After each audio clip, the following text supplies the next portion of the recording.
Hari ini, tanggal 10 Januari 2026, fokus market lagi banyak kedua hal besar, yaitu sinyal jeda kenaikan suku bunga dari The Fed dan data tenaga kerja Amerika yang baru rilis tadi malam. Dan kombinasi dua faktor ini lagi ngebentuk ekspektasi baru soal arah dolar, imbal hasil obligasi dan akhirnya ke emas atau XAUUSD.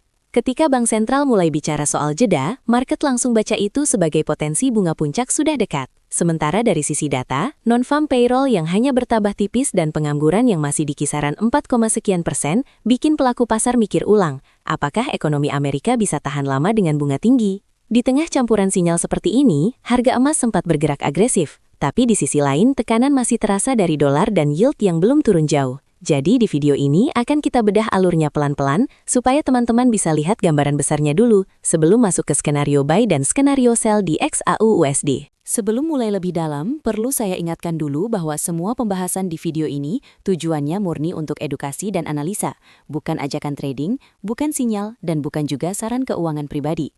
Jadi, apapun keputusan yang teman-teman ambil di market, baik itu di emas, forex, maupun kripto, sepenuhnya menjadi tanggung jawab masing-masing. Trading di instrumen berleverage itu resikonya tinggi. Pergerakan harga bisa sangat cepat, terutama ketika market lagi volatil, sehingga potensi profit dan potensi rugi sama-sama besar dan harus dikelola dengan manajemen resiko yang matang. Gunakan analisa ini sebagai bahan pertimbangan tambahan, tetap kombinasikan dengan sistem, money management, dan psikologi trading yang sudah teman-teman bangun sendiri. Dan kalau perlu, konsultasikan dulu ke penasehat keuangan yang berizin sebelum menaruh modal di pasar keuangan. Dari sisi kalender ekonomi, rangkaian data menjelang akhir pekan kemarin cukup padat dan jadi bahan bakar utama pergerakan emas hari ini. Dimulai dari Cina yang melaporkan inflasi tahunan bulan Desember di sekitar 0,8%, sedikit di bawah ekspektasi, yang artinya tekanan harga di sana masih lemah dan membuka ruang stimulus tambahan. Lalu dari Jerman, surplus neraca dagang turun cukup jauh dibanding bulan sebelumnya, nunjukin permintaan global yang belum terlalu kuat. Malamnya, Kanada rilis tingkat pengangguran yang naik ke kisaran 6,8%, menguatkan narasi pelemahan tenaga kerja di beberapa negara maju. Sedangkan dari Amerika, rangkaian data perumahan seperti izin bangun dan housing start masih bertahan. Dan yang paling disorot adalah non-farm payroll yang hanya bertambah sekitar 50.000, di bawah perkiraan. Sementara tingkat pengangguran justru turun tipis ke sekitar 4,4%, diikuti sentimen konsumen Michigan yang sedikit membaik. Kombinasi data ini bikin market melihat ekonomi Amerika masih oke, tapi tidak terlalu panas, sehingga peluang The Fed menahan suku bunga makin besar, yang biasanya cenderung positif buat emas, walaupun dukungan tersebut sering ketahan oleh pergerakan dolar dan yield. Kedepan, pasar sudah mengarah ke data besar berikutnya, terutama inflasi Amerika, baik inflasi utama maupun inti untuk bulan Desember, ditambah data PPI dan penjualan retail, serta rilis PDB kuartal 4 dari Cina, yang semuanya bisa mengubah ekspektasi kebijakan Bank Sentral dan bikin harga emas kembali bergerak agresif. Jadi penting buat kita paham kalender ini sebagai konteks sebelum menyusun rencana di XAUUSD. Dari sisi kebijakan moneter, berita paling besar datang dari Amerika, di mana The Fed memberi sinyal bahwa mereka mungkin akan jeda dulu dari kenaikan suku bunga dalam waktu dekat, dengan alasan pertumbuhan ekonomi yang mulai melambat dan inflasi yang secara tren sudah menurun, meski inflasi inti masih relatif tinggi. Ketika Bank Sentral bicara lebih hati-hati seperti ini, pasar langsung membaca bahwa kita sudah dekat, atau bahkan sudah berada di puncak siklus bunga tinggi, yang berarti ke depan fokus bisa bergeser dari kenaikan ke durasi berapa lama suku bunga akan ditahan di level sekarang, dan kapan potensi penurunan mulai dibahas.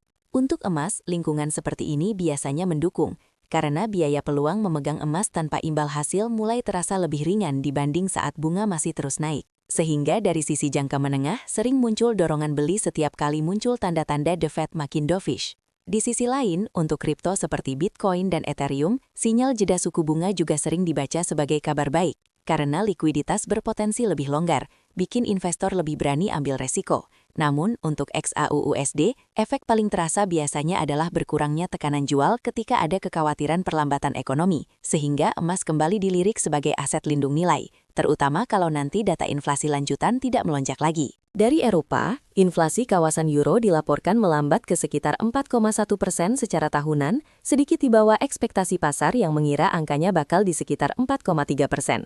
Dan perlambatan ini banyak terbantu oleh turunnya harga energi serta meredanya gangguan rantai pasok. Walaupun inflasi inti yang tidak memasukkan komponen makanan dan energi masih cukup tinggi, sehingga tekanan harga di level yang lebih dalam itu sebenarnya belum benar-benar hilang. Untuk emas, data seperti ini punya efek ganda. Di satu sisi, kekhawatiran inflasi ekstrim mulai reda, sehingga permintaan emas sebagai pelindung inflasi bisa menurun, memberi sedikit tekanan ke XAUUSD. Tapi di sisi lain, jika inflasi turun lebih cepat dari dugaan, pasar bisa berasumsi Bank Sentral Eropa tidak perlu terlalu agresif lagi mengetatkan kebijakan, yang artinya gap kebijakan dengan The Fed bisa menyempit, dan itu bisa melemahkan dolar dalam jangka waktu tertentu.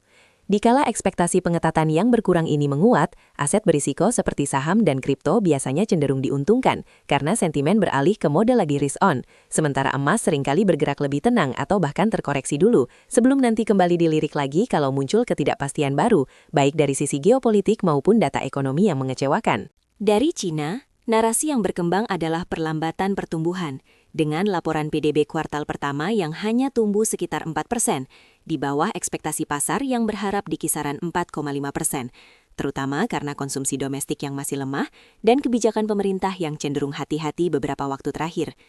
Dan situasi ini langsung memicu spekulasi bahwa Beijing akan menyiapkan paket stimulus baru, baik lewat belanja infrastruktur maupun pelonggaran moneter. Bagi emas, perlambatan di ekonomi terbesar kedua dunia ini bisa punya dua efek. Di awal biasanya muncul kekhawatiran global sehingga demand emas sebagai aset aman meningkat, apalagi kalau pasar saham Asia tertekan. Tapi kalau kemudian pemerintah Cina merespons dengan stimulus besar-besaran, sentimen bisa berbalik jadi lebih optimis, dan sebagian aliran dana yang tadinya cari perlindungan bisa kembali ke aset berisiko, membuat tekanan jual di emas kembali terasa. Di saat yang sama, tambahan likuiditas dan harapan pemulihan permintaan dari Cina biasanya cukup positif untuk kripto dan komoditas lain, karena investor mulai spekulasi bahwa perputaran uang akan lebih kencang, sehingga di fase seperti ini harga emas kadang justru cenderung bergerak campuran, naik ketika kekhawatiran memuncak, lalu terkoreksi lagi ketika euforia stimulus muncul. Dan pola naik turun inilah yang sering bikin market lagi volatil di sekitar rilis kebijakan baru dari Cina. Kalau kita lihat indeks dolar Amerika atau DXY dalam beberapa hari terakhir, pergerakannya cenderung merayap naik pelan-pelan dari area 97 menuju kisaran 98 lebih, dengan candle harian yang banyak menutup di dekat tengah sampai sedikit di atas pembukaan, nunjukin penguatan yang stabil tapi tidak meledak. Dan ini gambaran klasik ketika pasar mulai mengurangi spekulasi penurunan bunga agresif, tapi juga belum siap mendorong dolar terlalu kuat karena data ekonomi campuran. Buat emas, pola seperti ini sering bikin kenaikan jadi kurang mulus, karena setiap kali XAUUSD mencoba naik, penguatan dolar yang bertahap membuat tekanan masih terasa, khususnya di area-area resistance teknikal, sehingga buyer emas perlu tenaga ekstra untuk menembus level kunci. Secara visual, bisa dibayangkan grafik dolar yang pelan-pelan menanjak seperti tanjakan landai, sementara emas berusaha memanjat di sisi seberangnya. Jadi selama dolar belum benar-benar patah turun, ruang kenaikan emas biasanya terbatas, dan kenaikan cepat sering diikuti koreksi, apalagi ketika muncul candle harian di emas yang menunjukkan penolakan kuat di atas, yang mengkonfirmasi bahwa dolar yang masih cukup kokoh ini belum mengizinkan emas rally terlalu jauh. Imbal hasil obligasi pemerintah Amerika tenor 10 tahun dalam beberapa sesi terakhir cenderung bertahan di kisaran 4,1 sampai 4,2%, dengan high dan low harian yang tidak jauh berjauhan, menandakan pasar obligasi lagi dalam fase konsolidasi, setelah sebelumnya sempat naik ketika kekhawatiran inflasi dan kebijakan The Fed masih cukup dominan. Dan posisi yield yang tetap tinggi ini, secara sederhana berarti biaya peluang memegang aset tanpa bunga seperti emas masih lumayan besar. Analogi gampangnya, kalau deposito atau surat utang pemerintah memberi imbal hasil di atas 4% per tahun, sebagian investor jangka panjang akan mempertanyakan, untuk apa simpan dana besar di emas yang tidak kasih kupon? Kecuali mereka benar-benar khawatir soal inflasi berlebih atau risiko sistemik. Sehingga selama yield 10 tahun belum turun signifikan, emas akan terus merasakan beban dari sisi fundamental ini. Di grafik kita bisa lihat yield seakan membuat lantai kuat di sekitar 4% dan beberapa kali memantul dari area tersebut. Dan setiap kali pantulan terjadi, seringkali emas mengalami tekanan jual baru atau setidaknya kesulitan melanjutkan kenaikan. Jadi selama tidak ada trigger besar seperti data inflasi yang jauh lebih rendah atau pernyataan The Fed yang sangat dovish, hubungan tarik-menarik antara yield tinggi dan emas ini kemungkinan besar masih akan mewarnai pergerakan XAUUSD ke depan. Secara teknikal, harga emas saat ini bergerak di area yang cukup tinggi, mendekati batas atas Bollinger Band harian di sekitar zona 4.580 hingga 4.600. Dengan RSI jangka pendek sekitar 7 periode, sudah masuk wilayah sangat overbought di kisaran 85. Sementara RSI 14 periode masih relatif netral di sekitar area tengah. Kombinasi yang sering dibaca trader sebagai tanda kelelahan jangka pendek di tengah tren besar yang belum sepenuhnya terbentuk. Candle terakhir menunjukkan ekor atas yang cukup panjang, di mana harga sempat naik mendekati area 4.500 belasan, lalu ditutup sedikit lebih rendah, mengisyaratkan adanya penolakan di sekitar resistance tersebut. Dan inilah yang bikin sebagian pelaku pasar mulai melirik potensi koreksi, meskipun mereka tetap waspada karena market lagi volatil. Dari sini, ada dua skenario yang bisa teman-teman pantau secara objektif. Pertama, skenario sell, di mana selama harga terus gadal menembus dan bertahan di atas zona resisten sekitar 4.580 sampai 4.600, peluang koreksi ke area 4.500, bahkan mendekati 4.450 masih terbuka. Dan beberapa trader teknikal biasanya mengatur resiko sehingga kalau skenario ini jalan, rasio resiko berbanding imbal hasilnya minimal sekitar 2:1. Kedua, skenario buy akan lebih menarik kalau harga mampu konsolidasi dan bertahan di atas area 4.500, tekanan jual mulai meredah, dan RSI jangka pendek turun dari area ekstrim tanpa diikuti penurunan harga yang dalam, karena itu bisa mengindikasikan buyer kuat masih menguasai dan membuka peluang untuk retest high sebelumnya, bahkan memperluas kenaikan ke zona 4.600 hingga 4.700.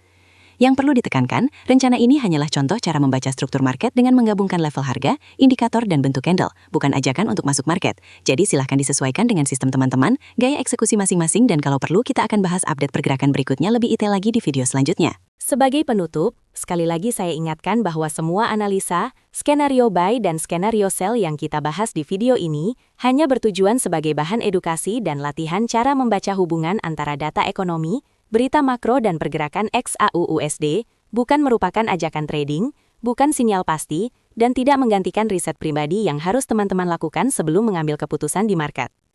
Kondisi pasar bisa berubah sangat cepat, terutama menjelang dan setelah rilis data penting, sehingga apa yang hari ini terlihat logis bisa saja besok tidak relevan lagi. Dan karena itu, manajemen risiko, ukuran lot, serta kesiapan mental menghadapi floating minus menjadi faktor yang tidak kalah penting dibanding analisa teknikal dan fundamental.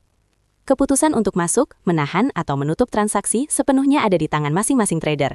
Jadi gunakan modal yang siap untuk berisiko, catat setiap hasil sebagai bahan evaluasi, dan semoga pembahasan hari ini bisa membantu menambah sudut pandang baru dalam membaca pergerakan emas. Kita lanjut di video selanjutnya dengan update data dan pergerakan market terbaru.